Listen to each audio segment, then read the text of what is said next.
Hola, buenos días, estimadas amigas y amigos. Primero que todo, les queremos dar las gracias eh, por estar aquí un día sábado en la mañana. Ya sabemos que a veces es difícil levantarse temprano un sábado, pero créanme que el tema que vamos a discutir hoy día es un tema que a mí personalmente, como cardiólogo clínico, me ha apasionado, ¿ya? Y quisiéramos también compartirlo el día de hoy con dos grandes especialistas en cuidados paliativos. Hoy día vamos a hablar de integrando la cardiología y los cuidados paliativos.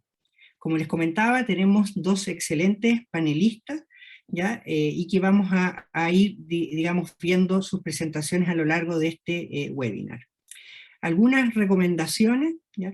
Es que por favor siéntanse libres en cualquier momento de hacer las preguntas que consideren necesarias, ¿ya? A través del icono que está abajo a la derecha en el Zoom, en la zona de preguntas y respuestas.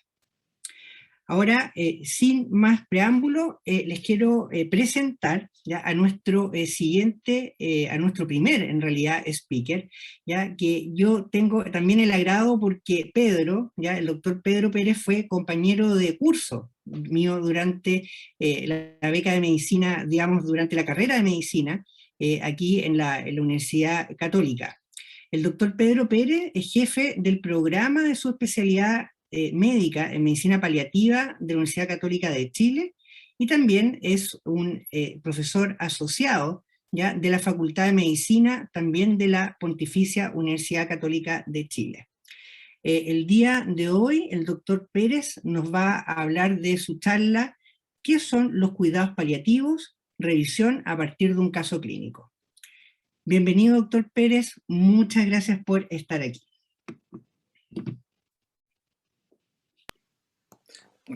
Muchísimas gracias, Douglas, por la presentación. Para mí es un gusto estar aquí. Quiero partir dándole las gracias a la SOCHICAR, a la Sociedad Médica de Cuidados Paliativos, que han ayudado a la organización de este webinar, y a Beringer también, que contribuyó a la organización de esto.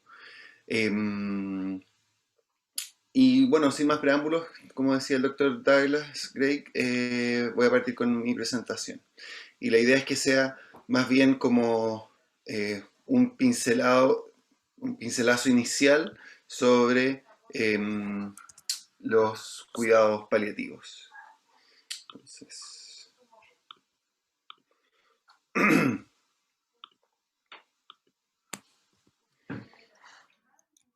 Entonces, la presentación que voy a hacer ahora se titula como ¿Qué son los cuidados paliativos? Revisión a partir de un caso clínico, ¿ya? Y quiero partir declarando que no tengo conflictos de interés. Esto, para las personas que han visto alguna de mis presentaciones, siempre me gusta partir con esta diapositiva, contando esta historia, que es que cuando uno busca en Google qué son los cuidados paliativos en las imágenes, solo aparecen manos tomándose unas a la otra, que es un símbolo que yo creo que es bonito, que simboliza el tema del acompañamiento, pero creo que cuidados paliativos es mucho más que solo dar la mano de los pacientes. Esto es una parte de lo que nosotros hacemos, pero nuestro trabajo es mucho más amplio y extenso que solo dar la mano, ¿ya? Entonces yo espero que al final de la sesión ustedes puedan describir algunos conceptos modernos sobre los cuidados paliativos y reconocer los componentes de una evaluación en cuidados paliativos, y esto a partir de la revisión de un caso clínico. Históricamente, los cuidados paliativos se han relacionado en realidad a pacientes con cáncer, y me gusta poner esta diapositiva porque para que pensemos un poquito cuáles son las características de los pacientes, de las enfermedades, de qué significa tener un cáncer, y lo comparemos con qué es lo que pasa con una enfermedad crónica, como por ejemplo la insuficiencia cardíaca. En el cáncer, ¿cierto? Cuando uno piensa en cuidados paliativos, ¿cierto? Piensa siempre en cáncer, y esto es para una enfermedad que, en el fondo, que no es curable, que además presentan síntomas por la enfermedad, típicamente dolor, baja de peso, náuseas, disnea, etc. Tiene un curso progresivo y tiene un pronóstico de muerte. Y si vemos acá abajito la trayectoria de la enfermedad, es un paciente que tiene una enfermedad que tiene la enfermedad que dura varios meses y que tiene un deterioro progresivo más cerca del final. Si nosotros pensamos en la insuficiencia cardíaca, por otro lado, también podríamos pensar, hacernos las mismas preguntas, ¿cierto? ¿Es curable? La verdad es que no, salvo los pacientes que se trasplanten. ¿Presentan síntomas asociados a la enfermedad? Sí, disnea, fatiga, baja de peso, ¿cierto? ¿Tiene un curso progresivo? Sí. ¿Tiene un pronóstico de muerte? Sí, en la mayoría.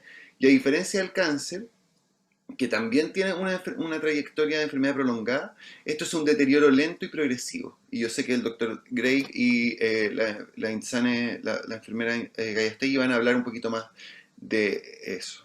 Entonces lo que quiero decir es que los pacientes con insuficiencia cardíaca experimentan una enfermedad que tiene ciertas similitudes en términos de la experiencia de los pacientes con cáncer. Entonces, también uno podría pensar que podrían ser beneficiarios de cuidados paliativos.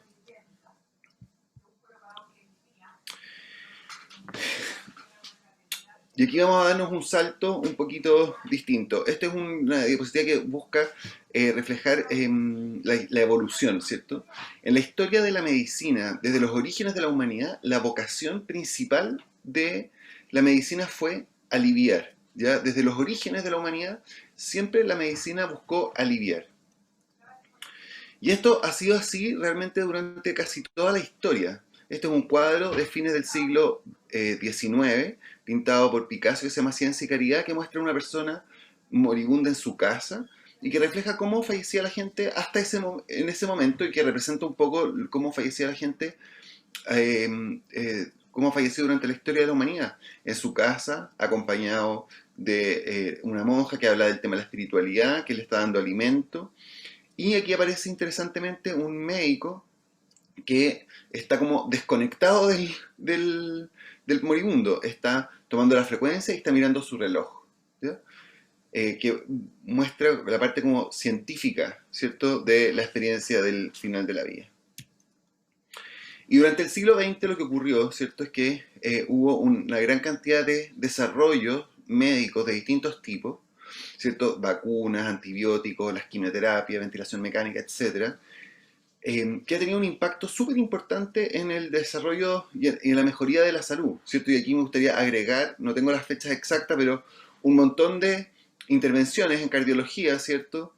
La aspirina para el manejo en el contexto de la prevención cardiovascular, ¿cierto? Y el infarto, los beta bloqueos, los inhibidores de la enzima convertidora, espironolactona, resincronizador, etcétera, que ayudan a los pacientes con insuficiencia cardíaca, que también han tenido un impacto en mejorar la sobrevida de los pacientes. Y esto es bien impresionante, ¿cierto? La medicina ha tenido, como, junto con otras intervenciones, ha tenido como impacto el mejorar la expectativa de vida. Es decir, hoy día nosotros vivimos mucho más tiempo. Pensemos que en el año 50, en Chile la esperanza de vida al nacer era de alrededor de 55 años.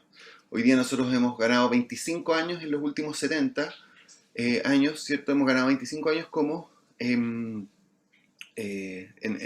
años de esperanza de vida al nacer, lo que significa que las intervenciones médicas, ¿cierto?, han tenido un efecto súper positivo en darnos la oportunidad de vivir más y mejor tiempo.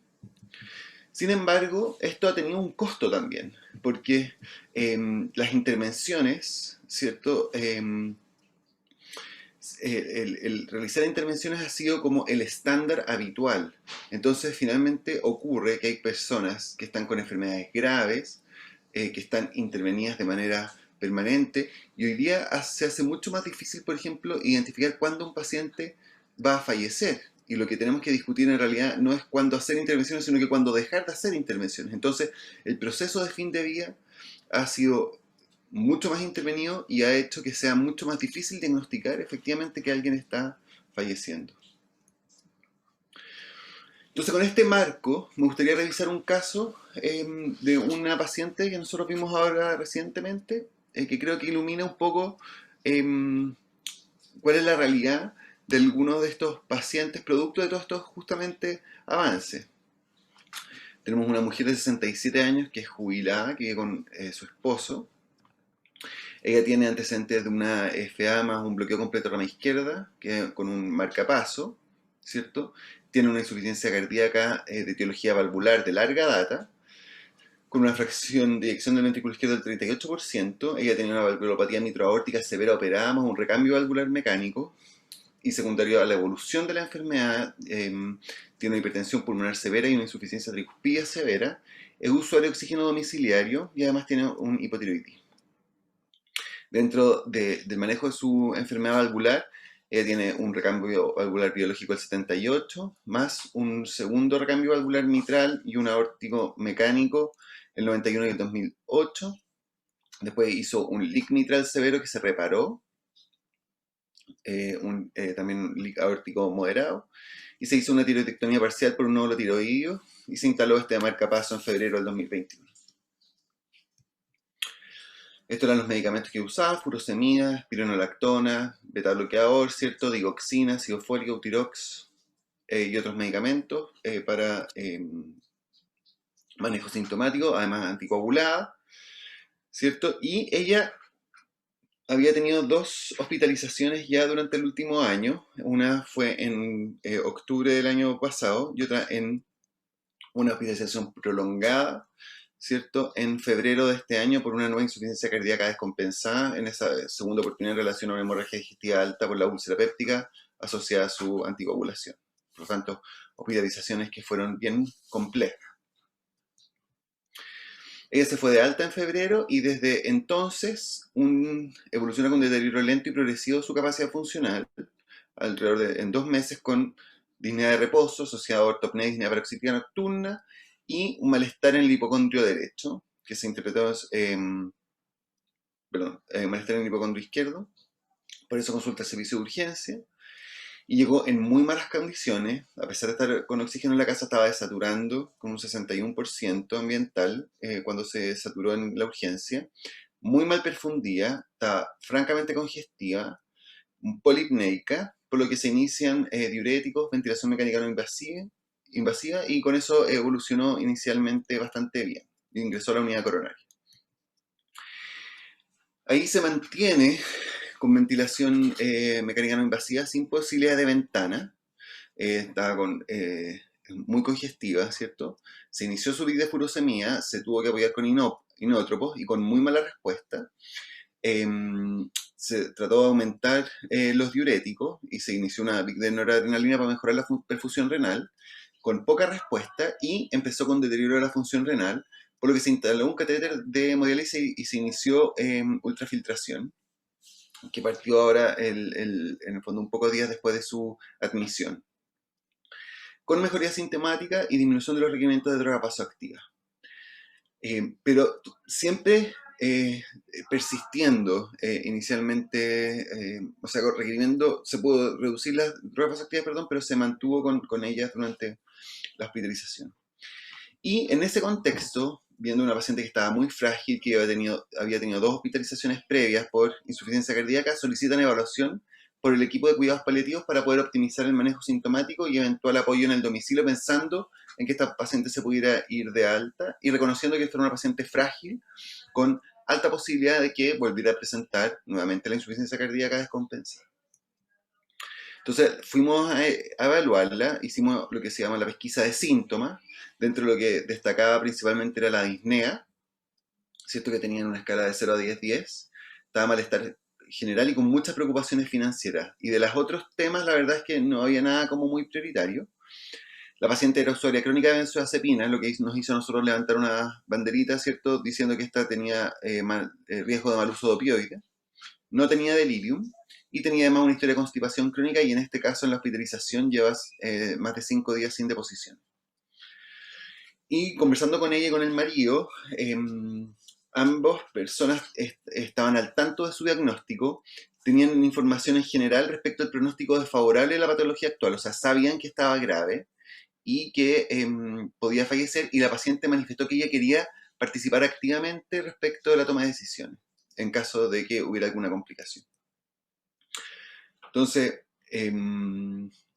desde el punto de vista de las intervenciones, consideramos que la paciente todavía está en fase de la compensación activa de la patología cardíaca, por lo que íbamos a reevaluar la respuesta a las medidas terapéuticas para el manejo de la insuficiencia cardíaca, para definir eventualmente intervenciones específicas, sobre todo para el manejo de la disnea, por ejemplo, la incorporación de opioides por horario.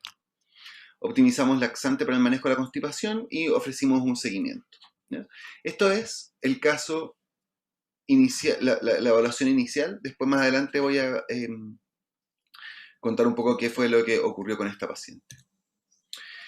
Entonces, Em, lo que quiero destacar de este caso clínico, ¿cierto?, es que en pacientes con enfermedades crónicas, por ejemplo, con insuficiencia cardíaca avanzada, el proceso de enfermedad termina siendo causa de sufrimiento, no solo durante la hospitalización, sino que permanente, ¿cierto?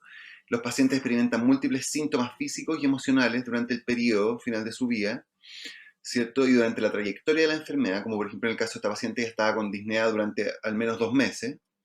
Otros pacientes, no en el caso de ella, se hacen preguntas sobre el sentido de la vida, preguntas existenciales. Los pacientes tienen incertidumbre respecto a lo que les va a ocurrir y necesitan tener conversaciones sobre lo que viene y sobre cómo planificarse. Y hay muchas preocupaciones sobre sus familiares y dependientes y temores sobre no ser una carga y quién los va a cuidar. Cuando los pacientes, todas estas dimensiones generan sufrimiento en estos pacientes. Entonces, la pregunta es, ¿qué hacemos frente a la constatación de este sufrimiento asociado a la enfermedad? Y ahí viene lo que es la propuesta que nosotros hacemos, ¿cierto? Que es la incorporación de cuidados paliativos. La medicina ha respondido en general al sufrimiento asociado a la enfermedad con el desarrollo de esta dimensión, que es una aproximación para mejorar la calidad de vida de pacientes y su familia que enfrentan enfermedades incurables. ¿Cómo hacemos eso? A través de la prevención y alivio del sufrimiento, y eso que se logra mediante la identificación, evaluación y tratamiento del dolor y otros problemas físicos, psicosociales y espirituales. Brevemente, una perspectiva histórica. Los cuidados paliativos modernos en realidad comenzaron dentro del movimiento hospice. Para los que no la conocen, les quiero presentar a Cicely Saunders, que es un personaje notable, que es muy inspirador en nuestra disciplina, que ella comenzó los cuidados paliativos modernos en la década de los 50. Ella tuvo brevemente una historia bien interesante. Ella es trabajadora social de profesión inicialmente. Ella tuvo una pareja que se enfermó de cáncer y que tuvo un fin de vida desastroso, con mucho sufrimiento, con mucho dolor, y ella no decidió desarrollar un movimiento que pudiera abordar esto, y siendo trabajadora social, ella decía que nadie la pescaba mucho, entonces decidió estudiar enfermería, y después posteriormente estudió medicina, y con eso ella logró posicionarse en hacer propuestas para el alivio del sufrimiento en el contexto final de vida. Y eso es lo que se llama como el movimiento hospice, que se enfoca en el final de vida. Y el cuidado paliativo busca no solo aliviar el sufrimiento en el final de la vida. El movimiento hospice es lo que nosotros decimos que es la aplicación de estos principios de alivio del sufrimiento en el contexto del final de la vida. Y el cuidado paliativo es la aplicación de los principios del movimiento hospice al tratamiento de enfermedades crónicas durante la trayectoria de la enfermedad, no solo durante el final de la vida. Y lo que me parece interesante del cuidado paliativo es que, y lo reconecto con la diapositiva inicial sobre la evolución, es que busca reconectar de nuevo a la medicina con nuestras raíces, que es la vocación de aliviar. Durante el desarrollo y la potencia del desarrollo médico durante el siglo XX, perdimos un poquito la perspectiva de la vocación de aliviar, y la idea justamente de esta disciplina es reconectarnos con los orígenes de la medicina y de nuestra vocación. Y la gracia del cuidado paliativo, y eso es lo que me parece interesante tratar de comprender, ¿cierto?, es que el cuidado paliativo trata de aliviar el sufrimiento residual que no se puede arreglar o curar. Es decir, es un complemento a la medicina tradicional y no una disciplina que es en el fondo dicotómica, que es o medicina tradicional o cuidados paliativos, sino que es complementario, ¿cierto? Entonces, para poder hacer un buen alivio del sufrimiento de la enfermedad, lo que hay que hacer es implementar la medicina tradicional y a eso agregar el cuidado paliativo. Por lo que esta dicotomía es errónea y las aproximaciones deben ser complementarias. Y en ese sentido, al inicio de la enfermedad crónica, ¿cierto?, principalmente va a ser mucho más importante la intervención habitual, las intervenciones médicas habituales, y hacia el final de la enfermedad va a ir tomando más predominancia lo que son los principios de cuidados paliativos.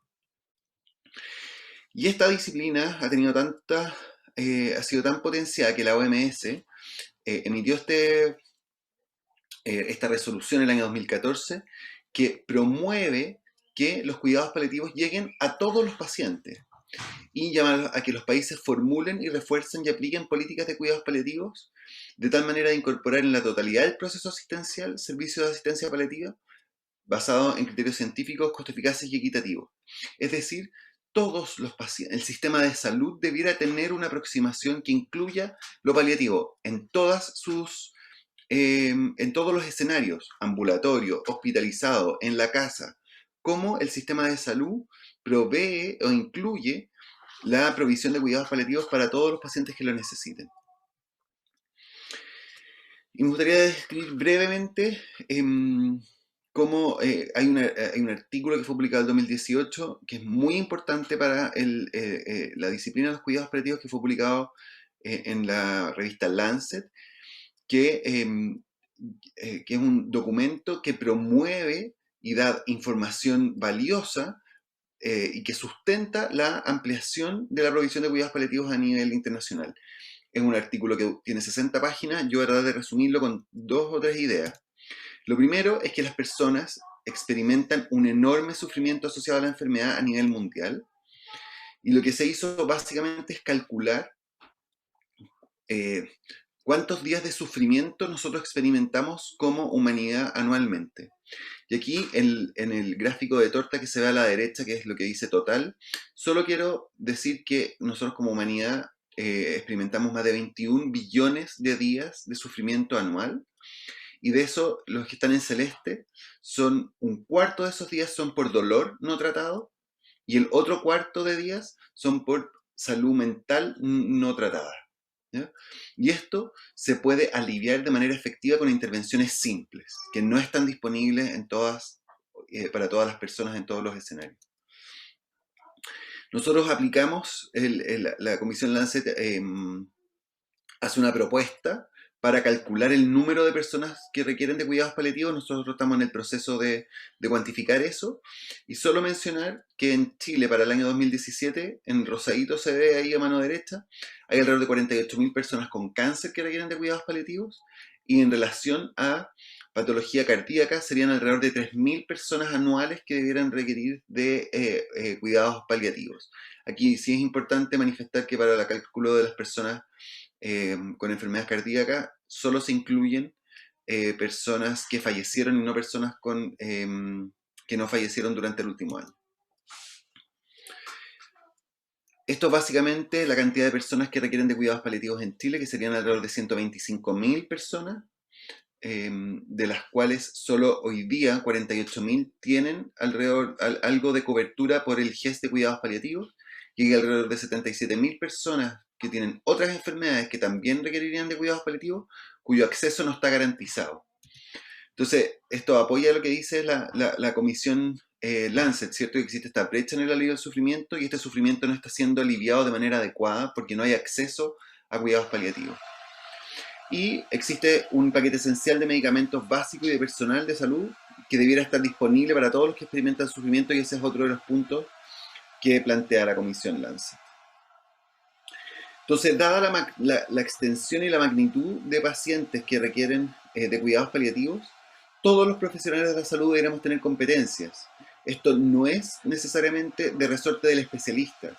Es decir, toda la gente que trabaja en cardiología, que ve pacientes que saben que algunos de ellos van a morir, debieran tener algunas competencias, al menos la habilidad para poder tratar problemas paliativos simples.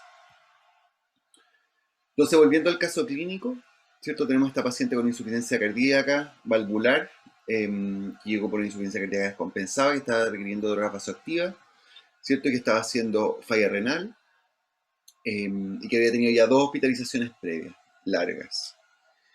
La paciente evoluciona tolerando mal la terapia de reemplazo hormonal, con hipotensión y con apoyo de drogas vasoactivas intermitentes, además con disnea persistente. Y dada esta fragilidad y mala tolerancia, se acuerda que la paciente no es candidata a implementación de terapia de reemplazo renal crónica porque no lo iba a tolerar desde el punto de vista hemodinámico, lo que limita las opciones terapéuticas.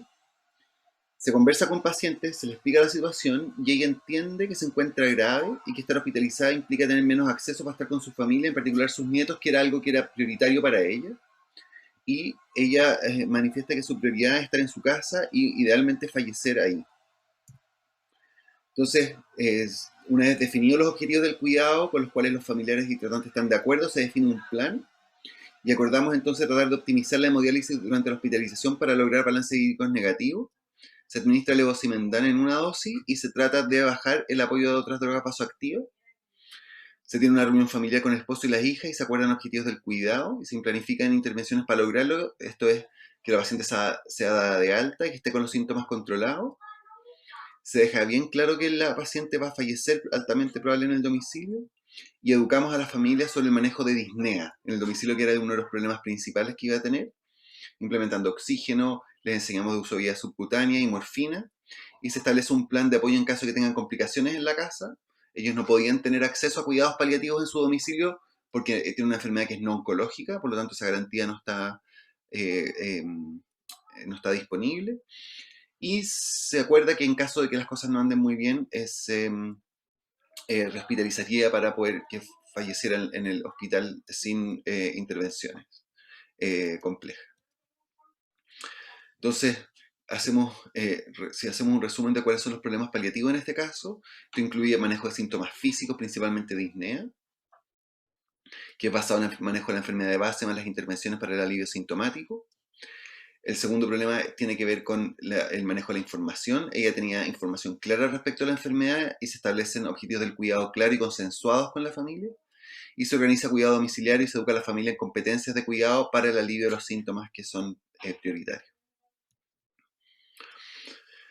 Entonces, tratando de resumir y volver como al inicio, ¿cierto? Tengo un paciente, ustedes que ven pacientes con insuficiencia cardíaca avanzada, que tiene un pronóstico de vida limitado según lo que ustedes pueden ver, y tiene una interconsulta paliativo. ¿Qué va a hacer el paliativista? Y esto es para que ustedes tengan como una idea de la sistematización de lo que nosotros hacemos.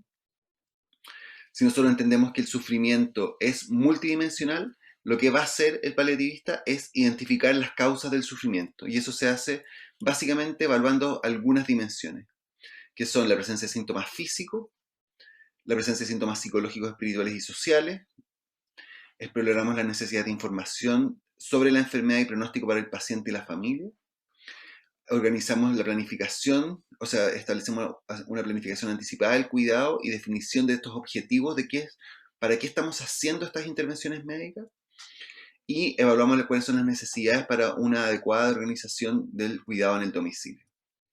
Si bien estas son las dimensiones como globales de la evaluación, nosotros planificamos intervenciones para cada una de ellas, y creo que Ainzane va a hacer una excelente presentación tratando de documentar de manera más precisa en qué consisten las intervenciones, o sea, las evaluaciones, y cuáles son las intervenciones que nosotros podemos hacer. Entonces, como para ir cerrando, la idea de la presentación era describir algunos conceptos modernos sobre los cuidados paliativos, y aquí hay algunas ideas que me parece relevante que ustedes se lleven. Es que el cuidado paliativo busca aliviar el sufrimiento residual, es decir, complementario junto con el tratamiento de la enfermedad de base. Esto no solo es en fin de vida, y todos debiéramos tener competencias en cuidados paliativos para resolver los problemas eh, comunes que tenemos en nuestra práctica. Y cuando ustedes pidan una evaluación por paliativos, lo que va a hacer el equipo es identificar las causas potenciales de sufrimiento, y para que con esa información podamos concordar un plan de manejo adecuado de acuerdo a lo que son las prioridades del paciente y de su familia. Eso, muchas gracias.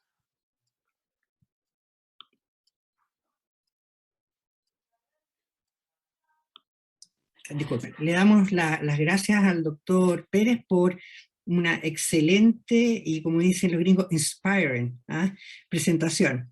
Les tengo que comentar que tenemos más de 130 participantes y tenemos un montón, la verdad, de preguntas. Así que sin más preámbulo, ahora yo les voy a compartir, porque el foco de mi presentación tienen que considerar, y por favor téngame compasión, a través de la perspectiva de un cardiólogo clínico, ¿ya? acá está mi presentación, y el día de hoy yo les quiero hablar, ¿ya?, a través de cuál es la evidencia de la integración de los cuidados paliativos en insuficiencia cardíaca, y aquí yo le debería haber puesto un subtítulo, ¿no es cierto?, perspectiva desde, ¿no es cierto?, a partir de un cardiólogo clínico. Bueno, primero algunas consideraciones iniciales, ¿ya?, con respecto a pacientes con insuficiencia cardíaca y cuidados paliativos. Sabemos que en la insuficiencia cardíaca avanzada, la mortalidad puede alcanzar hasta un 40% durante el primer año, y esto particularmente luego de la primera hospitalización. Sabemos que los pacientes con insuficiencia cardíaca tienen una gran carga de comorbilidad asociada. O sea, es muy difícil ver un paciente que sea solamente insuficiencia cardíaca. Habitualmente son hipertensos, diabéticos, insuficiencia renal crónica, hipotiroidismo, limitaciones funcionales. Por lo tanto, son pacientes que no podemos hablar que son puros, por así decirlo, sino que involucra una gran carga de comorbilidad. Sabemos que estos pacientes, y no solamente los pacientes, sino que los tratantes, los familiares, tienen que enfrentar decisiones de procedimientos que son de alto riesgo y que van cambiando durante la evolución de la enfermedad.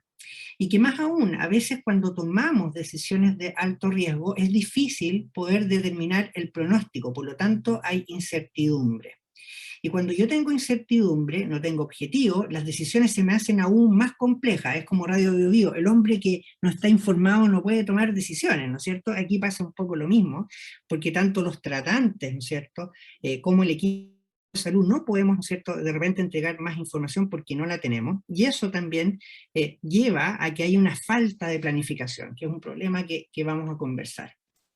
Sabemos que no solamente es una enfermedad que tiene alta comorbilidad e incertidumbre, sino que el costo financiero es altísimo. Por ejemplo, llega a 77 billones, va a llegar, según un forecast de la American Heart Association, para el 2030. Y los tratantes generalmente, y esto me sumo yo, probablemente hasta hace algunos meses atrás, asumen los cuidados paliativos como el último recurso, y frecuentemente, que como es difícil establecer el pronóstico de la enfermedad, esperan por el tan anhelado gatillo.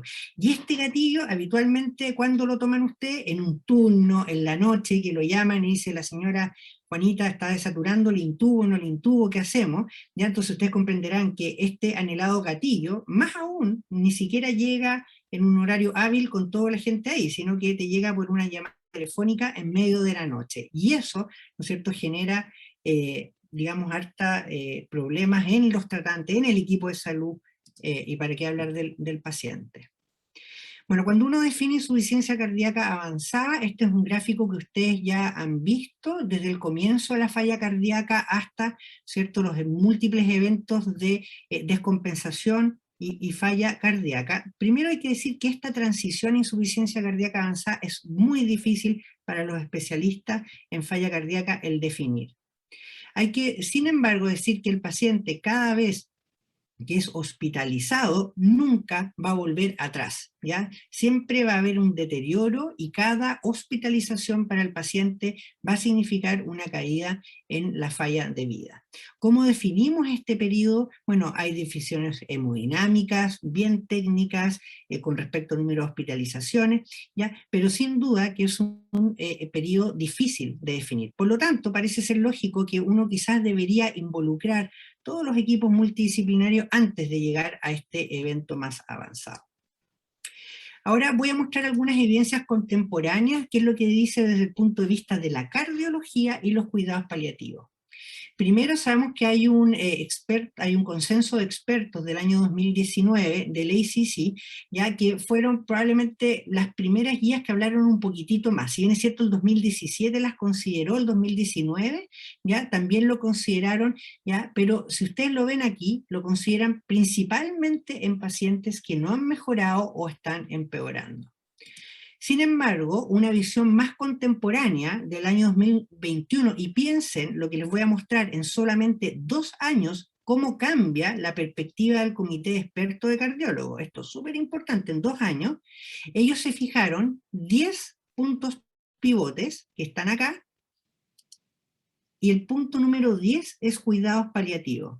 Yo les tengo que decir que recién este año 2021, ¿ya?, en este update, ¿ya?, es que el ACC ha hecho por así decirlo, se ha hecho más cargo de los cuidados paliativos en pacientes con insuficiencia cardíaca avanzada. Por lo tanto, este es un hot topic. Estamos hablando de cosas, digamos, de los últimos años. Y acá están los principios, que ellos son 7 principios, y las acciones. No voy a entrar en todos los detalles porque esto es bastante amplio, pero básicamente son lo que un poco, digamos, mencionó el doctor Pérez y que después va a hablar a Insane: reducir sufrimiento. ¿Qué es lo que hay que hacer? Establecer objetivos claros, ¿no es cierto?, con un cuidado y enfoque en calidad de vida. Hay que reconocer, para nosotros somos cardiólogos, y siempre vamos a decir que el pilar, ¿no es cierto?, es la buena terapia de la insuficiencia cardíaca. Nosotros, por nuestra parte, vamos a optar, ¿no es cierto?, vamos a apoyar a los paliativistas dándole la mejor, ¿no es cierto?, terapia que de nosotros depende. Involucrar a especialistas, ¿no es cierto?, en cuidados paliativos, ¿no es cierto?, y esto hacerlo precozmente, dado que los pacientes tienen multidimensiones, específicamente también en pacientes con insuficiencia cardíaca. Y solamente un ejemplo a los cardiólogos, porque yo sé que hay cardiólogos paliativistas, nos ven de, digamos, de toda Latinoamérica, hay incluso conectados de España, ¿ya? Si ustedes les preguntan a sus pacientes con insuficiencia cardíaca si tienen dolor, solamente eso, si tienen dolor, porque yo pregunto por disnea todo el día, pero nunca le pregunto a los pacientes por dolor. Es importante, ¿no es cierto?, dentro de estos principios, tomar decisiones, digamos, durante la evolución. Para eso hay instrumentos, conversaciones enfocadas, hay que tener planificación proactiva, no hay que recibir la llamada de teléfono, ¿no es cierto?, en medio de la noche. Las expectativas de estos pacientes tienen que ser calibradas durante la enfermedad, porque sabemos que el pronóstico va a ir cambiando, y esto es lo que yo les mostraba en el gráfico anterior: ver eventos centinela, ir readecuando los cuidados. Y acá está el último punto que es importante, que es la transición del hacer todo al confort. Pasa a través de un periodo que se llama sobrevida con calidad de vida. O sea, yo tengo un paciente que le estoy dando toda la carne a la parrilla desde el punto de vista de la insuficiencia cardíaca, y después digo, ok, pero lo está pasando mal, el desfibrilador está descargando 3 veces en el día, ok, entonces vamos a ir a sobrevida con calidad de vida. Y después, ¿cuándo paso al confort? ¿Ya? ¿Cuándo voy a priorizar terapias y cuándo voy a, digamos, suspender algunas? Por eso parece lógico que uno debe integrar los cuidados paliativos desde una etapa más bien precoz en el cuidado de los pacientes. Cuidado paliativo, y yo esto voy a, digamos, hacer una caricatura, no es una, y esto lo aprendí en los últimos meses, no es una bomba de morfina en el paciente moribundo. Uno no llama al paliativista para eso. Por lo tanto, al paliativista y a todo el equipo que involucra cuidados paliativos, debemos involucrarlos precozmente. Ahora, hay 2 tipos de cuidados paliativos, y yo creo que esto probablemente es para las preguntas y las respuestas. Primero está lo que dan los primary palliative care, que podríamos ser nosotros, médicos no especialistas, pero que hemos estado recibiendo algún training en cuidados paliativos, sobre todo en reconocer necesidades paliativas de los pacientes, y después, ¿cierto?, tener ya a los cuidados paliativos más especializados, ¿ya? Esto es en lo contemporáneo versus lo que era antes, en lo cual los gatillos eran los que motivaban la digamos, la llamada a cuidados paliativos. Algunas evidencias: esto es de un estudio de 150 pacientes, ya que es más bien en el setting ambulatorio, y se randomizaron a, digamos, 2 ramas: uno, cuidados paliativos especializados versus el equipo de insuficiencia cardíaca, digamos, habitual en estos centros. Se midieron varios outcomes de calidad de vida, ahí los vamos a ir viendo, de necesidades paliativas, de, digamos, well-being también, hay también ansiedad y depresión. Ustedes se dan cuenta que los pacientes fueron, ¿no es cierto?, digamos, alrededor de 70 años, ya esto es más o menos lo que nosotros estamos acostumbrados a ver en nuestra población de pacientes con cuidado, digamos, con insuficiencia cardíaca avanzada, un gran número de ICD, marcapasos, los NT-proBNP súper altos, mayor a 10.000, y todos los pacientes con terapia médica convencional. ¿Qué es lo que, digamos, concluyó este estudio? Y acá ustedes pueden ver en azul lo que es el cuidado paliativo versus el cuidado usual, o de la clínica de insuficiencia cardíaca sola, ¿ya? Y acá tenemos el Kansas City Cardiomyopathy Questionnaire, que básicamente es un score de calidad de vida que mide varias dimensiones, y acá tenemos también esta escala que se llama FAST, ya que, FACIT, perdón, que ve las terapias, digamos, necesidades paliativas. Y ustedes se pueden dar cuenta ya que los pacientes que fueron sometidos digamos, cuidados paliativos más intensivos mostraban a lo largo del seguimiento a 24 semanas ya una diferencia significativa ya comparado, ¿no?, con los cuidados usuales, y lo mismo pasaba para este FACIT-PAL score, que claramente yo no soy el especialista, así que ahí le podemos preguntar después a la insana Pedro que nos expliquen más esto. Y con respecto a otros digamos, instrumentos que se ocupan en cuidados paliativos, ya acá tenemos, digamos, espirituales, estos depresión, estos ansiedad. Aquí es al revés, es contraintuitivo, mientras más bajo es mejor el valor, y básicamente se ve lo mismo. O sea, los pacientes, incluso fíjense, tienen muchos menores scores de depresión, bien, bien interesante. Cuando uno hace un estudio con esto, hay un control y una intervención, bueno, y todos los, digamos, médicos especialistas en falla cardíaca tiraron toda la cara en la parrilla, así que dijeron, ok, no nos van a ganar los cuidados paliativos, así que vamos a hacer el mismo número de evaluaciones. Sin embargo, parece ser que no basta la cantidad, sino que también la calidad de las evaluaciones. Ahora, para este estudio, después vamos a ver, no hubo diferencia en mortalidad y rehospitalizaciones. Mostrando algunos efectos, ¿qué es lo que pasa en pacientes hospitalizados? Bueno, la tendencia general es que los cuidados paliativos mejoran calidad de vida, después vamos a entrar un poquito más en detalle, ¿ya? Pero al parecer no tiene efectos de rehospitalizaciones.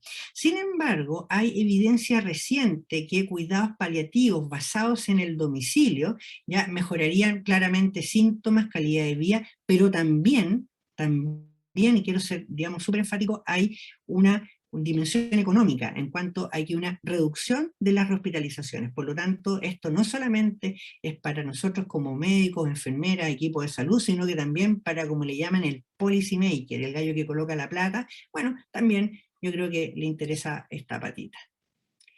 Ahora, ¿qué es lo que pasa y cuál es la importancia de la comunicación del paciente con insuficiencia cardíaca? Habitualmente uno entra a la pieza hasta 2 minutos, ¿cierto? Tiene poco tiempo, tiene que ver 100 pacientes, es difícil, digamos, tener comunicación con nuestros pacientes. Y este es un estudio que lo que fue que randomizó 525 pacientes a un grupo de médicos, se les hizo training estandarizado, que tenían que conversar con los pacientes cuál era la forma de hacerlo, versus un grupo control en cual no había, digamos, ningún training de cómo conversar, ¿ya? Ahora, ustedes se dan cuenta, vamos a ver esta corte que es de no candidatos, porque estos son pacientes que no son candidatos a terapias avanzadas, ¿ya? Y ustedes se pueden dar cuenta en los outcomes que eran desactivación del desfibrilador o hablar de la desactivación del desfibrilador. En aquellos grupos que tenían intervención versus control, hubo mucho mayor conversación, pero esto no se tradujo ya en apagar los desfibriladores. Y este es un gráfico que es bien complejo de entender, pero les voy a mostrar esto de acá, que dice no candidatos a terapias avanzadas, y que si bien es cierto, se logró un número mayor de conversaciones, esto no se tradujo en una diferencia en cuanto al número de ICDs desactivados. Por lo tanto, si bien es cierto, la comunicación es importante porque hace que hablamos con nuestro paciente con respecto a este outcome, no se encontraron diferencias significativas. Es importante involucrar a la familia y a los cuidadores. Sabemos que no existe una estandarización en lo que es saber el cuidador para facilitar la salud. Los aspectos psicológicos, el burnout, la calidad de vida, es súper difícil que el día de la mañana, o sea, imagínense una persona que no tiene ningún training en salud, que tiene que pasar a cuidar a un paciente que está con necesidades paliativas. Los cuidadores reportan una serie de necesidades que van variando, incluso se sienten ignorados, llegan con el paciente a la consulta, ¿ya? Y uno rápidamente trata de ver un par de cosas y el caregiver está en una esquinita, digamos, y dice, chuta, si yo estoy todo el día con esta persona, necesito herramientas, ¿ya? Y estos aspectos es lo que llaman el burnout. Hay varios estudios, no voy a entrar en detalle, pero es un tema bien interesante. Y sabemos que hay pocas estrategias de intervención en cuidadores y muchos menos que hayan sido evaluadas. Siempre hay que mostrar un metaanálisis ya, en este caso es un metaanálisis que básicamente lo que dice y que lo que quiero recalcar, que los cuidados paliativos domiciliarios ya al parecer tienen una tendencia a disminuir las rehospitalizaciones, así que eso es bien importante. Siempre me preguntan con respecto a drogas vasoactivas domiciliarias, voy a hablar 3 estudios solamente. Ya sabemos que los estudios en cuidados paliativos se han realizado principalmente con dobutamina, hay experiencias con dopamina, leosimendam, y voy a mostrar las recientes con milrinona. Y sabemos que tanto dobutamina como milrinona disminuyen las hospitalizaciones, pero hay evidencia, ojo, pero esta es evidencia intrahospitalaria de que aumentan la mortalidad, ¿ya? No hay estudios en calidad de vida, no hay suficientemente estudios en outcome con necesidades paliativas. Y también hay que considerar que son drogas costosas. Acá tenemos un estudio clásico de estos de milrinona versus dobutamina en 70 pacientes con estadio D, estuvieron 95 días en promedio, ya con drogas, y la mortalidad de esta cohorte fue un 53% en el seguimiento. Ustedes se pueden dar cuenta que son altas las dosis de milrinona, no tanto las de dobutamina, pero en este Propensity Matching Score Analysis, no hay, ¿no es cierto?, diferencia entre usar una o la otra. Incluso cuando uno ve estudios que son con más subgrupos de pacientes, en pacientes con necesidades paliativas, la cual la sobrevida era, ¿cierto?, 9 meses, ya no hubo diferencia entre usar dobutamina menos, versus milrinona. Sin embargo, en aquellos pacientes que estaban en insuficiencia cardíaca avanzada, en espera de trasplante o de soporte ventricular, ya al parecer ya hay una tendencia que esos pacientes sí uno podría ofrecerle, digamos, drogas domiciliarias porque podrían llegar a un outcome exitoso. Y esto es un tema que es bien, digamos, fino y tiene hartas aristas. Con respecto al costo de las terapias domiciliarias, ya que voy a mostrar nuevamente en el Policymaker, es bien complejo entender esta cuestión, que cada vez que lo presento me cuesta, pero básicamente esto es, para que se hagan una idea, inótropos, ya, que están dobutamina, milrinona, vamos a fijarnos en esto. Estos son pacientes que reciben dobutamina y milrinona en domicilio, ¿ya? Y que estando en el domicilio se hizo un corte al día 30, 60, 180, recibiendo dobutamina o milrinona, ¿ya? Y se comparó el periodo predroga y postdroga. Vamos a ver aquí al principio, ya que cuando empiezan a recibir dobutamina cae el número de hospitalizaciones. Estos pacientes que están con drogas vasoactivas en la casa se hospitalizan menos y significativamente menos, ¿ya? De 4.2 a 2.2, incluso a 180 días. Esto estamos hablando de, digamos, de hospitalizaciones, de días de hospitalización. ¿Ya? Sin embargo, no hay diferencia entre dobutamina y milrinona. Y acá lo que quiero mostrar nuevamente para el Policymaker, que le llaman dobutamina milrinona, ¿ya? Parece ser que dobutamina es una droga más eficiente en cuanto a la contención de costos que la milrinona. Por lo tanto, uno podría planificar pacientes con dobutamina en domicilio, que es una droga que no es muy cara, y que hay una tendencia a que disminuya significativamente el número de hospitalizaciones. Y este gráfico que lo adicioné hoy día en la mañana, tengo que reconocerlo, pero simplemente es para mostrar lo grosero de la curva de mortalidad, ya después de que el paciente inició las drogas vasoactivas. Entonces, ¿esto qué quiere decir? ¿Habremos llegado súper justo? Porque igual es raro que yo parto la droga y los pacientes, digamos, tienen una, digamos, mortalidad mayor. ¿Será efecto de la droga? ¿Será que los doctores estamos llegando tarde a indicar? En el fondo lo dejo para las preguntas. El estudio Leo-REP básicamente mostró lo mismo. Esto eran infusiones de leosimendam, esto lo hacemos en la Universidad Católica, estos son pulsos que duran 6 horas cada 2 semanas. En este estudio, que es el más grande, no hubo diferencia en calidad de vida, tampoco en 6 minutos. Sin embargo, hay una tendencia que no fue significativa a que los pacientes que reciben pulsos de leosimendam de 6 horas cada 2 semanas, ya en el seguimiento, ya tienen una sobrevida libre de eventos, ya esto es importante, no estamos hablando de hospitalización, nada, sino sobrevida libre de eventos que podría ser mejor. Y para finalizar, algunas de, digamos, ideas de prioridades que yo creo que son importantes y una perspectiva del cardiólogo. Primero, ¿cómo satisfacer las necesidades de cuidados paliativos de los pacientes? Bueno, yo creo que es importante la educación, sobre todo los médicos no especialistas, lo que hablábamos, cuidados paliativos primarios. Educar a los médicos, los residentes, investigación en los tópicos propios. Ustedes se dan cuenta que los trials tienen un montón de bias, ¿ya? De metodología, de tipo pacientes, poblaciones, cuáles son los objetivos, es difícil. Y también no solamente en eso, sino que ampliara a soportes de cuidadores, caregivers, etc. Normalizar los cuidados paliativos como una estrategia precoz y longitudinal. ¿Cuáles son los modelos de cuidados paliativos que pueden optimizar los outcomes en forma efectiva en pacientes con insuficiencia cardíaca? Y aquí es importante ver quién los provee. Yo creo que digamos, valga la redundancia, es importante saber que podríamos hacer un hashtag, paliativistas somos todos, ¿no? Un poco, en cierta medida. O sea, médicos generales, cardiólogos, especialistas en cuidados paliativos, cada uno, ¿no es cierto?, en distintas etapas, digamos, y con distintos grados de, digamos, profundidad. ¿Cómo se proveen? Hay que estudiarlo, pacientes hospitalizados, domiciliarios. ¿Y cuáles son los tratamientos más efectivos? Bueno, esto lo va a explicar mucho mejor Insane, o sea, claramente mucho mejor Insane que yo, pero hay distintos dominios, ¿ya? En los cuales uno tiene que, digamos, verse involucrado. Y importante esto, ya que lo quise marcar aquí, que los síntomas no siempre reflejan lo avanzado de la insuficiencia cardíaca.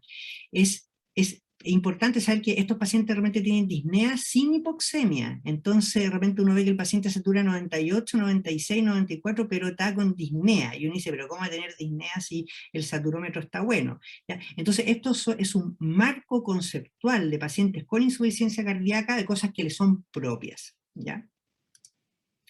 Y para finalizar, este es un modelo, ¿no es cierto?, de clínica de insuficiencia cardíaca, particularmente lo que hacemos en el Sótero del Río. Tenemos programas de nutriciones, autocuidado, le grabamos cápsulas a la familia por YouTube, todas las cosas, telemonitoreo, tenemos una enfermera con un celular casi 24/7, voy a tener que subirle el sueldo porque ya la tienen vuelta loca con la cuestión de la AstraZeneca, y, ¿no es cierto?, doctores en la comunidad. Pero bueno, ¿cuándo es el momento, ¿no es cierto?, finalmente de cuidados paliativos? Y ese es el objetivo de esta presentación. Esa animación la puse porque a mi hija le encanta terminar con esas cosas. Los cuidados paliativos en insuficiencia cardíaca avanzada se nos presentan como parte esencial del cuidado. Los cuidados paliativos deben ser incluidos precozmente en el manejo de los pacientes. Sabemos que es necesario entrenar a los cardiólogos en el reconocimiento de necesidades propias de los cuidados paliativos, y no solamente a los cardiólogos, sino que yo diría más bien a el personal de salud no especialista. Y sabemos que hay múltiples áreas, y espero que al finalizar este webinar se den cuenta, tantos paliativistas, especialistas en enfermedades cardiovasculares, médicos generales, cuidadores, enfermeras, que hay múltiples áreas de integración y trabajo en conjunto. Muchas gracias por su atención. Bueno, ahora les tengo el placer, ¿ya?, y el honor de presentarles a nuestra siguiente speaker, ¿ya? Y yo creo que y Pedro me va a disculpar, pero yo creo que esta es la charla más importante.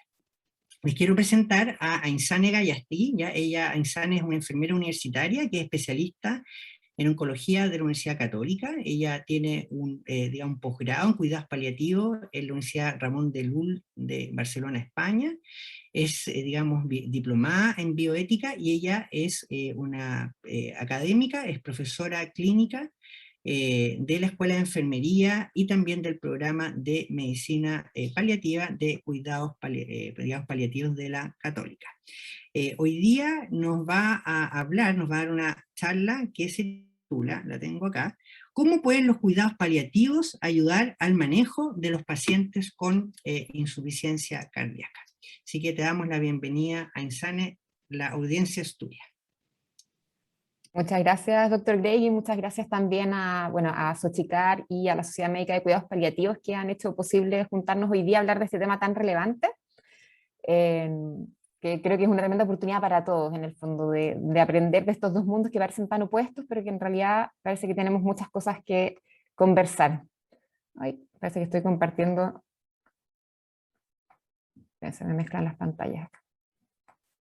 Ahí sí. ¿Se ven? Ahí. Se ve bien. Ahí sí, perfecto, gracias. Bueno, y como decía el doctor Greg, la idea de esta última presentación es poder empezar a aterrizar y ver un poco el cómo los cuidados paliativos podemos finalmente apoyar a los equipos clínicos de, por ejemplo, cardiología, los programas de insuficiencia cardíaca, en el manejo de estos pacientes que, como ya mostró el doctor Pérez, mostró el doctor Drake, tienen alta complejidad. Declarar que no tengo conflictos de interés en esta presentación, y me gustaría partir retomando en este concepto que habló el doctor Pérez en un inicio, que es que las enfermedades en general y particularmente las enfermedades crónicas como la insuficiencia cardíaca generan sufrimiento multidimensional en las personas incluso desde el momento del diagnóstico. Son personas que tienen sufrimiento a causa, por ejemplo, de los síntomas físicos o de la pérdida de funcionalidad que ellos padecen, tienen sufrimiento emocional, porque empiezan a vivir un proceso de duelo, pierden la salud, pierden la funcionalidad, pierden a lo mejor la capacidad de ejercer ciertos roles. Del punto de vista social, sabemos que los pacientes con insuficiencia cardíaca, por ejemplo, pierden la capacidad, por ejemplo, de ser laboralmente activos muchas veces, las redes de apoyo se ven limitadas, etcétera. Del punto de vista espiritual, también tienen, por ejemplo, cuestionamientos del sentido y también pérdida del sentido de la propia dignidad, y también tienen sufrimiento por la incertidumbre, en el fondo. O sea, los mismos cardiólogos son los que mejores nos pueden decir, por ejemplo, de lo complejo que es establecer un pronóstico y tener un poco de certidumbre de cómo este paciente va a evolucionar en el tiempo. Y en ese contexto, los cuidados paliativos pueden ayudar desde mucho antes del fin de día, que es donde habitualmente aparecemos. Solamente para compartirles algunas cifras de qué es lo que nos pasa en la realidad, es que existe muy poquita derivación de pacientes a cuidados paliativos. En Reino Unido, que uno dice, bueno, es un país desarrollado, donde hay libre acceso a cuidados paliativos, tienen como una tradición. Cicely Sanders es inglesa en el fondo, es la cuna de los cuidados paliativos, y sin embargo, solamente el 7% de los pacientes con insuficiencia cardíaca son derivados a cuidados paliativos, y un tercio de estos reciben este tipo de atenciones solamente durante la última semana de su vida.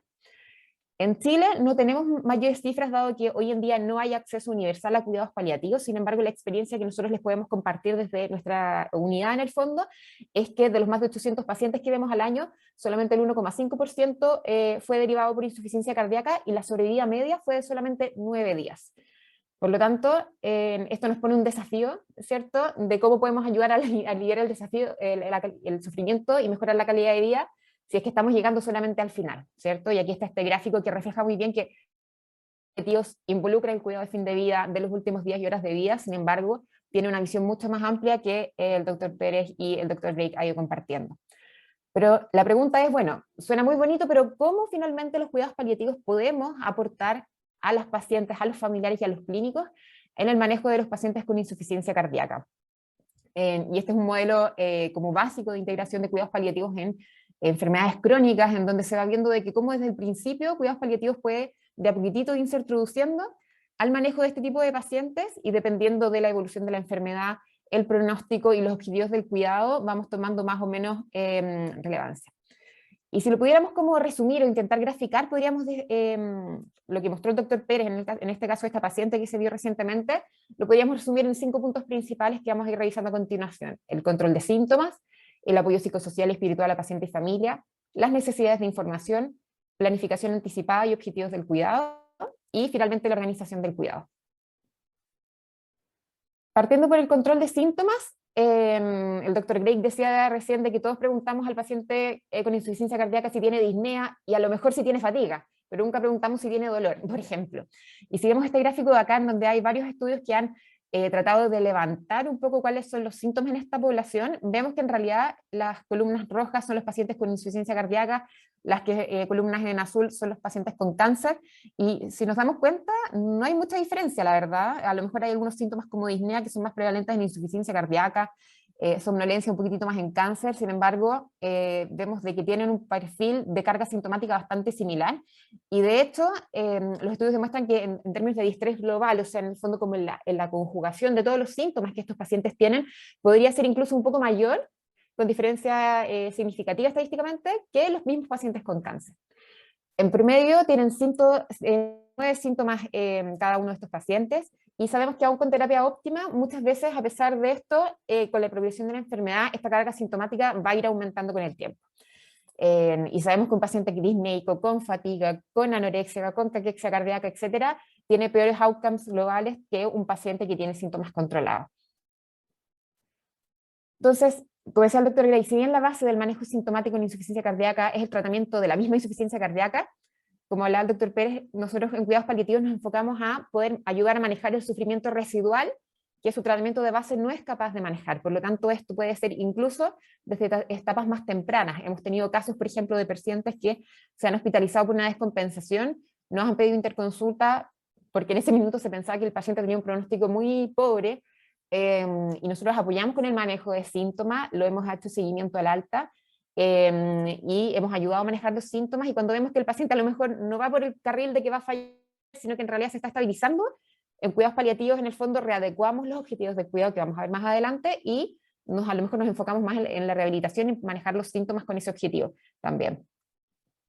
Y para eso nosotros contamos con herramientas de screening sistemático de síntomas, o sea, es algo que nosotros tenemos incorporado y que sabemos que son gatillos de sufrimiento, por lo tanto tenemos, por ejemplo, a mano izquierda el ESAS, que en el fondo evalúa inicialmente 10 síntomas en escalas de 0 a 10, que son muy fáciles de utilizar, y que incluso puede ser de autorreporte del paciente, y con esto nosotros podemos decir, bueno, un síntoma con un ESAS de 4 o más es un ESAS positivo, por lo tanto es un síntoma que yo debo darle prioridad y me debo enfocar, y así como tenemos esto, podemos evaluar múltiples otros síntomas que también estos pacientes presentan, y que presentan no solamente por insuficiencia cardíaca. Tenemos que recordar que estos pacientes son crónicos, que pueden tener igual lumbalgias, por ejemplo, por problemas osteomusculares crónicos, que pueden tener hemorragias digestivas, que pueden tener singulto, que pueden tener delirium, por ejemplo, porque además tienen concomitante algún tipo de trastorno cognitivo, demencia, etcétera. Por lo tanto, hacemos un screening sistemático de cualquier síntoma que vaya a deteriorar la calidad de vida de esta persona,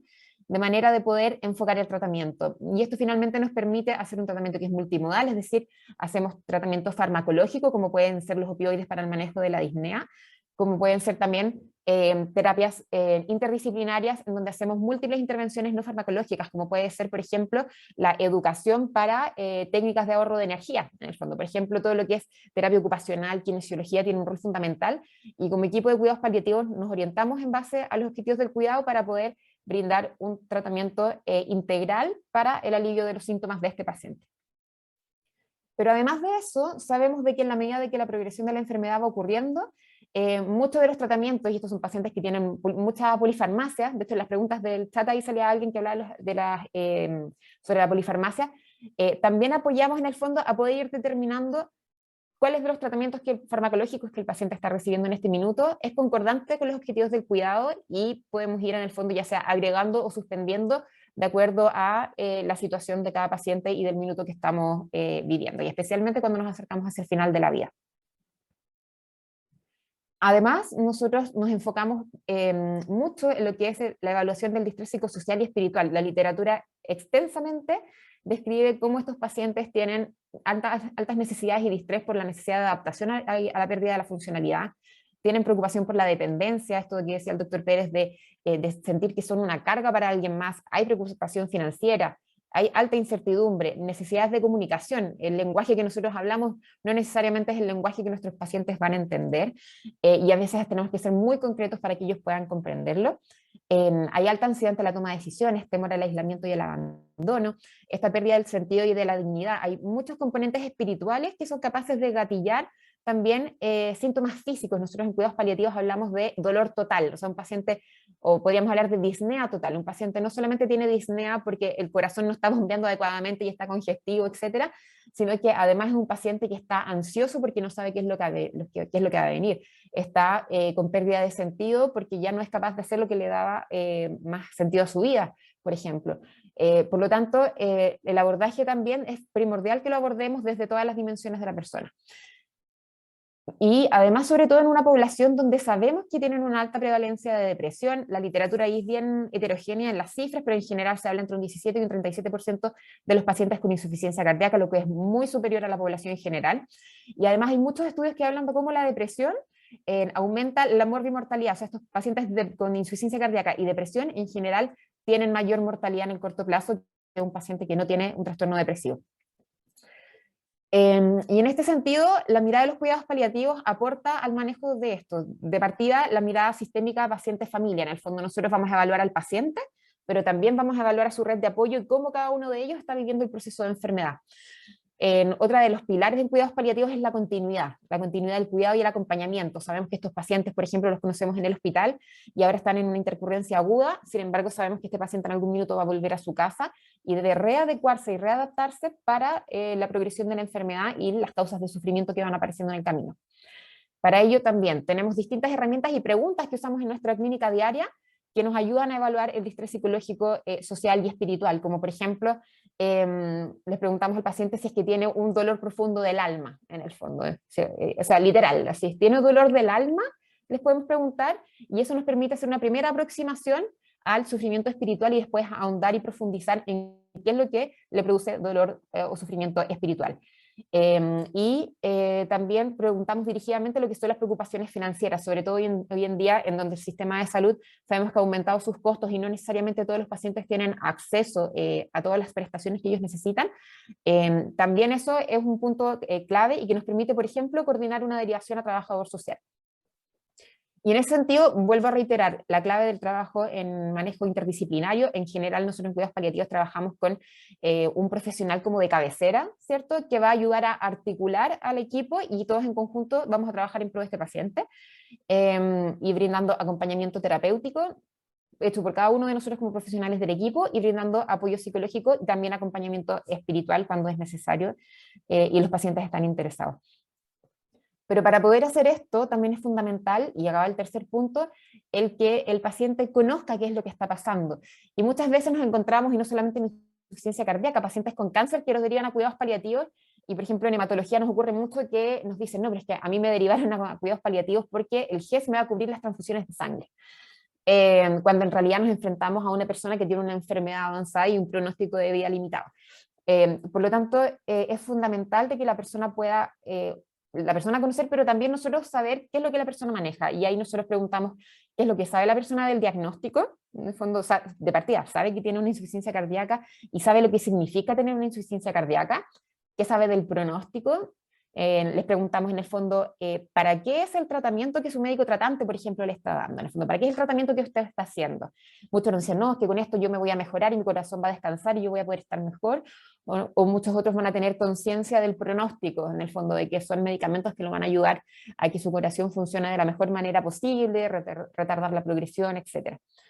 También evaluar qué es lo que sabe el paciente sobre la trayectoria de la enfermedad, porque puede ser que la persona sepa que tiene un pronóstico de vida limitado, que es una enfermedad que no tiene cura, pero a lo mejor no sabe lo que significa esa trayectoria de enfermedad, esa progresión de enfermedad, en términos de cantidad de hospitalizaciones, de síntomas, de necesidades de cuidado que va a necesitar, etc. Y finalmente, también obviamente saber qué es lo que ellos desean y necesitan saber, cuáles son las brechas de conocimiento de información, de manera de nosotros poder ayudar a satisfacerlas, y a la medida y al ritmo del paciente. Y una vez que el paciente sabe un poco ya cuál es su situación, tiene lo que nosotros llamamos conciencia pronóstica, que es saber el diagnóstico, el pronóstico y la trayectoria de la enfermedad, vamos a ser capaces de trabajar en conjunto con el paciente, el equipo de salud y la familia en la definición de los objetivos del cuidado y la planificación anticipada del cuidado. En el fondo, que es un poco esta visión proactiva que hablaba Douglas hace pocos minutos sobre qué es lo que viene a futuro y cómo lo vamos a hacer. Porque sabemos que en insuficiencia cardíaca, y este es el grito de Monch, ¿cierto?, de que en la tecnología y las ciencias médicas han avanzado de forma gigante en los últimos años. Tenemos más drogas que permiten enlentecer la progresión de la enfermedad o aliviar los síntomas, drogas vasoactivas, desde los años 60 más o menos las técnicas de reanimación cardiopulmonar, los desfibriladores implantables automáticos, todos los que son los dispositivos de asistencia ventricular externos, por ejemplo. Un paciente puede estar en una UCI hoy en día intubado con drogas que ayudan al corazón bombear. Por lo tanto, las opciones hoy en día son múltiples, pero no necesariamente son las óptimas para cada una de las personas que nosotros atendemos. Y además, como clínicos nos hacemos múltiples preguntas. Por ejemplo, ¿será el momento a lo mejor de apagar el dispositivo?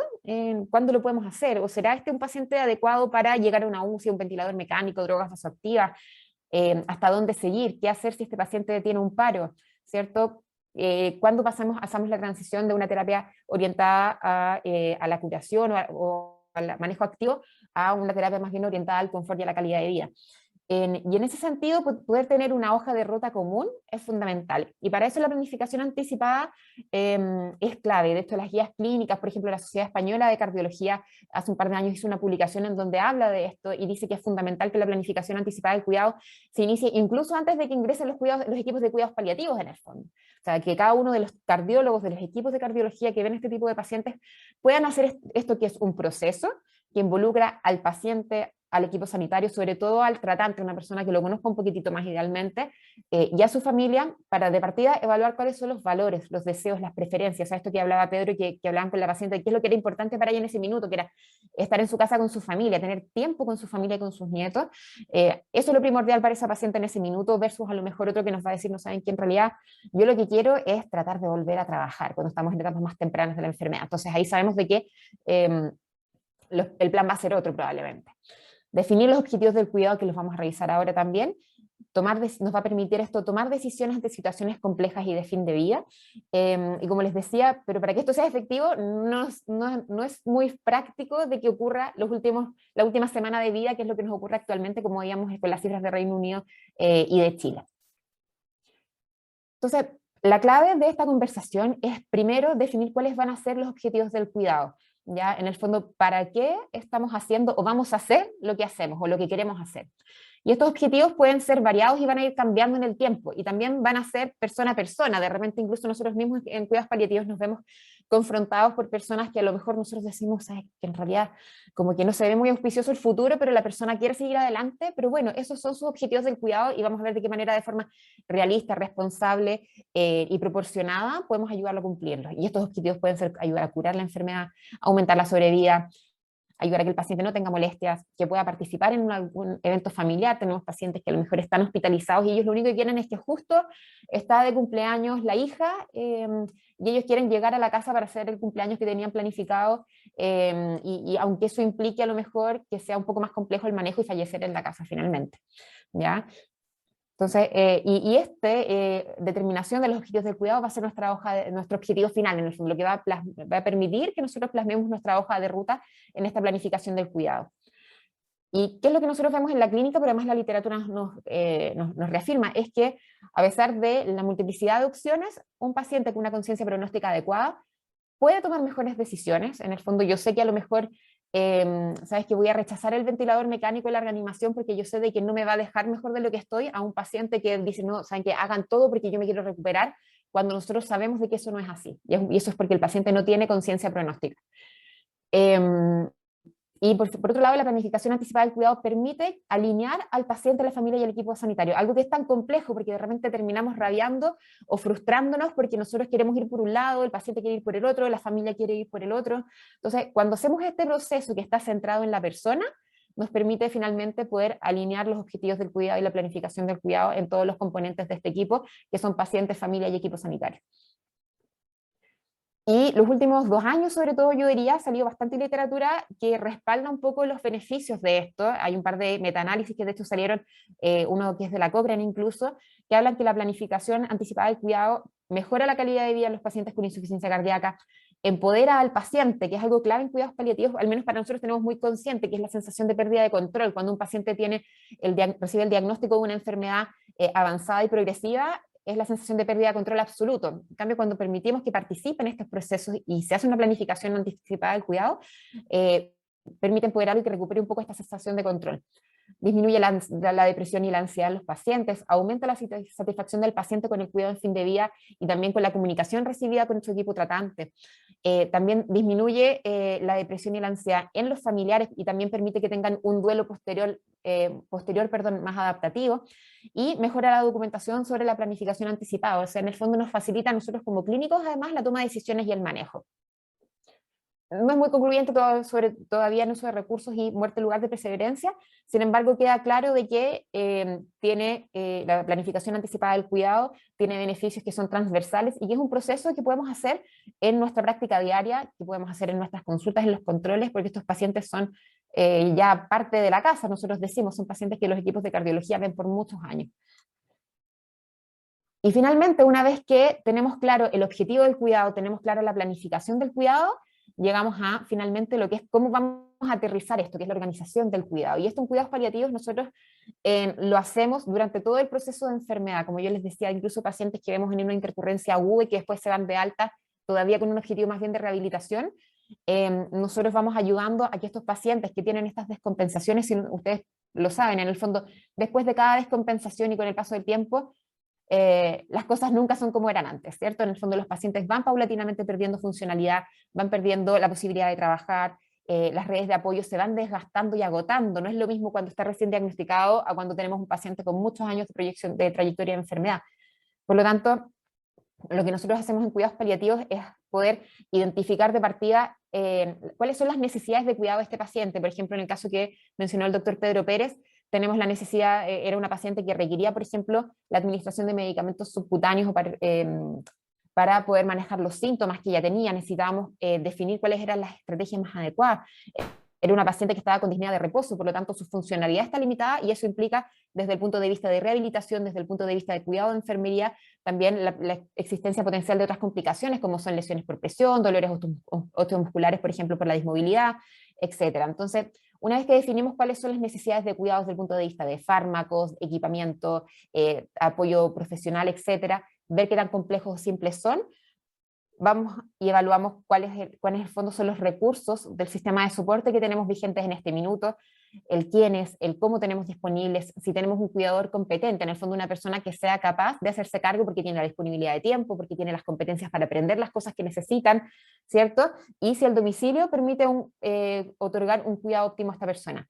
Y cuando tenemos esta información, identificamos finalmente cuáles son las brechas y como equipo hacemos una intervención que finalmente nos va a permitir lograr el objetivo de cuidado que puede ser, por ejemplo, como el caso de la paciente del doctor Pérez, que ella quería ir a su casa, estar con su familia, independiente que eso significara que iba a fallecer ahí.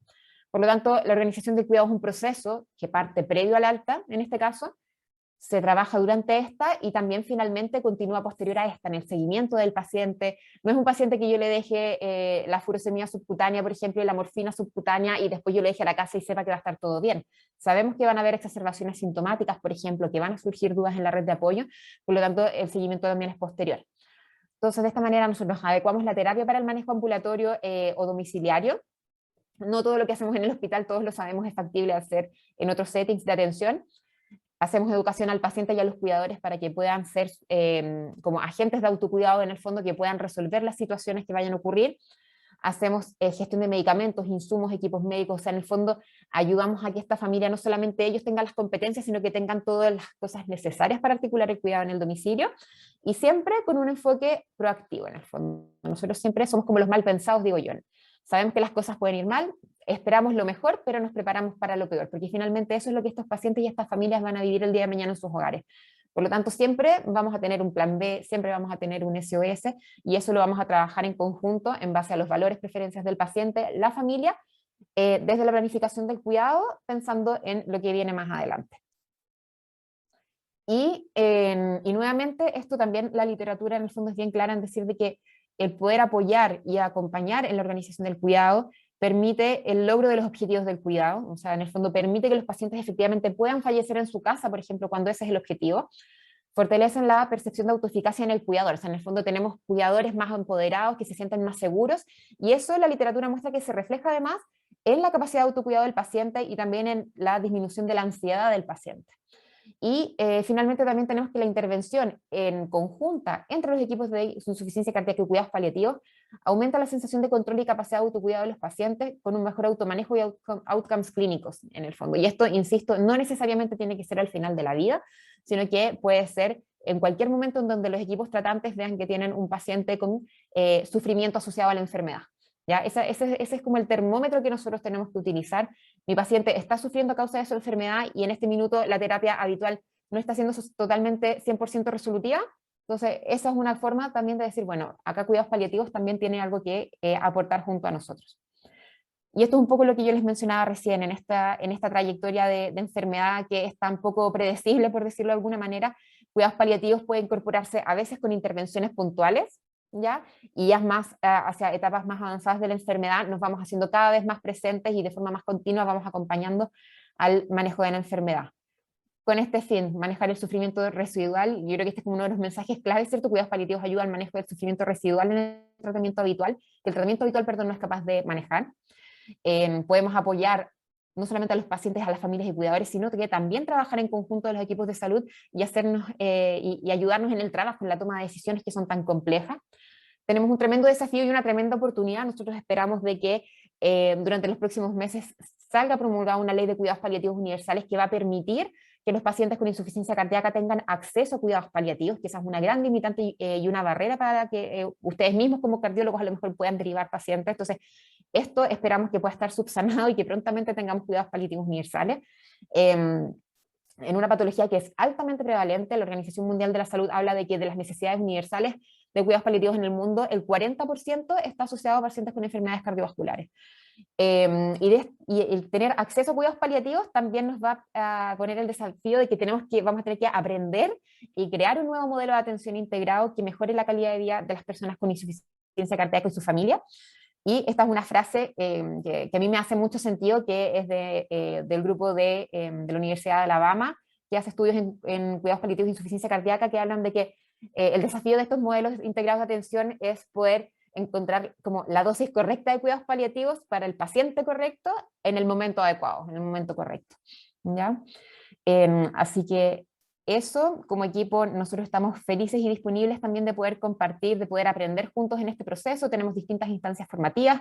La Universidad Católica tiene el primer programa, además de subespecialidad en medicina paliativa, subespecialidad que está acreditada ya.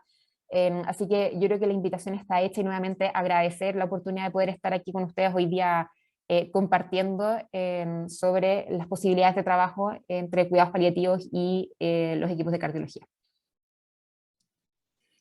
Muchas gracias, Insane, por la excelente, muy didáctica, muy clara charla. Yo lo encontré, digamos, como que me abrió la mente en varias cosas, ¿no es cierto? Y que yo creo que eso es lo interesante de este tipo de webinar en conjuntos y multidisciplinarios. Yo creo que es la primera vez que me toca ver un webinar con tantas preguntas hecho en la Sochicar. Yo he estado por lo menos en unos 10 de estos webinars, de speaker, dirigiendo todo, pero creo que nunca había visto tanto interés. Entonces, miren, les voy a los asistentes, Pedro y a Insane, se han sacado la mugre contestando realmente todas las preguntas. Ustedes pueden verlas, ya, porque yo creo que aquí hay información que incluso yo lo estoy copiando en este momento, lo estoy pasando un Word, ya, porque las quiero leer después. Yo creo que hay un montón de información que es bien, bien relevante. Ahora, como ya estamos cerca de la hora, les quisiera preguntar muy brevemente a Pedro y a Insane que por favor seleccionen de las preguntas, ya, una, ya, que ustedes creen que es importante que tengan que contestar en vivo. Yo han respondido con alto detalle, pero quizás una para hacer un corolario de lo que ustedes creen que es importante responder. Yo tengo una pregunta seleccionada. Tane, ¿tú tenís? ¿O partís tú o parto yo?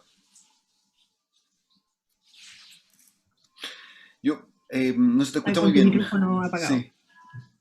Perdón, no, te decía que si quieres parto yo, que tengo una Dale, acá dale.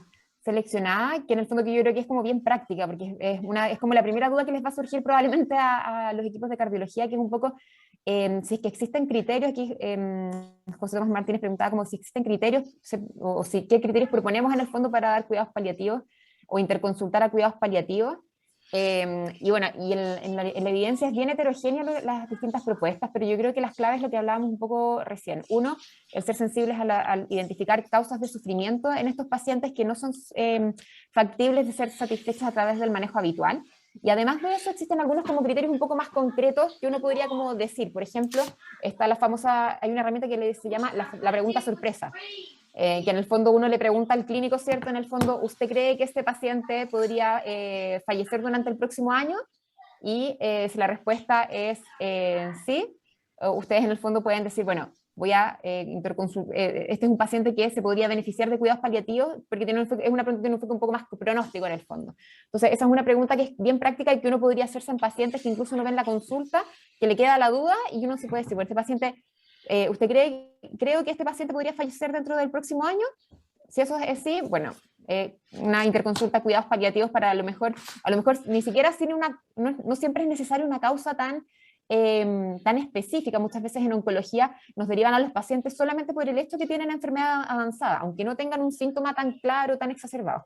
Otros criterios que existen, por ejemplo, son pacientes que tienen deterioro funcional, ¿cierto? Que empiezan a tener mayor dependencia, con síntomas que no responden a terapia habitual, pacientes que tienen mayor demanda de servicios de salud. Ahí el doctor Pérez ponía, por ejemplo, 2 hospitalizaciones durante los últimos 6 meses, o múltiples consultas a servicio de urgencia. Ese también es otro indicador que nos dice que es un paciente mucho más frágil que se puede beneficiar de intervenciones de cuidados paliativos.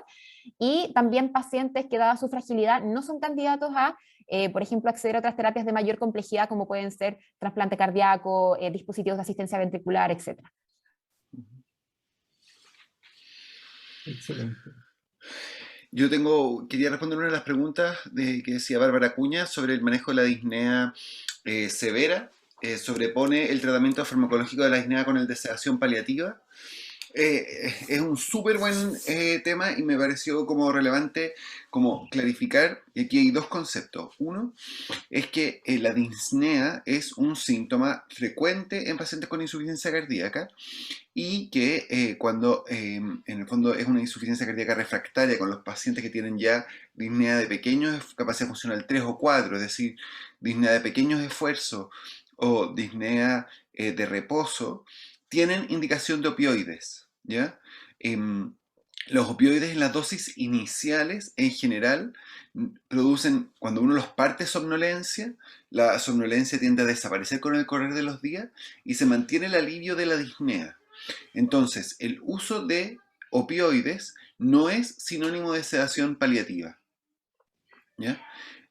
La sedación paliativa es una intervención que nosotros usamos en paliativo, que aquí en Chile ha estado como bien en boga durante las últimas semanas, por el caso de esta doctora que falleció, que tenía un cáncer avanzado y que falleció con sedación paliativa, ¿cierto?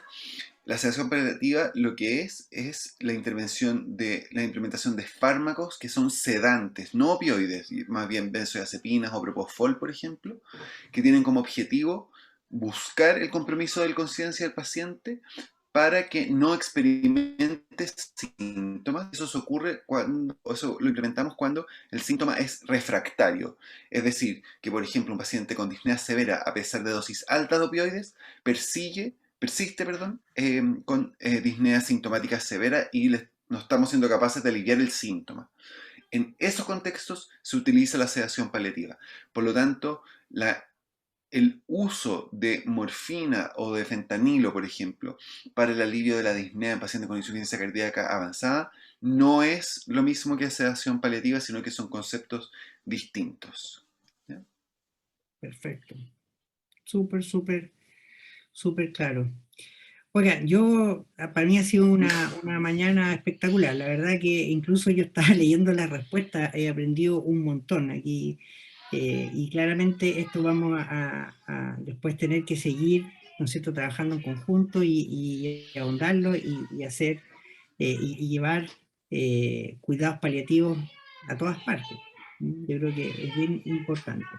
Bueno, ya son las 11:30, un día sábado, probablemente tienen que hacer varias cosas todavía, así que agradecerles a todos los participantes, agradecerles a la Sochicara, a la Sociedad Médica de Cuidados Paliativos de Chile y también a Beringer por la plataforma.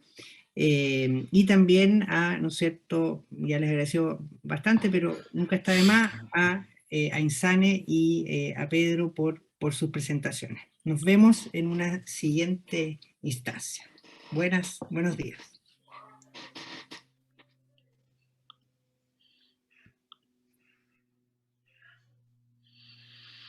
Estamos offline, ¿no?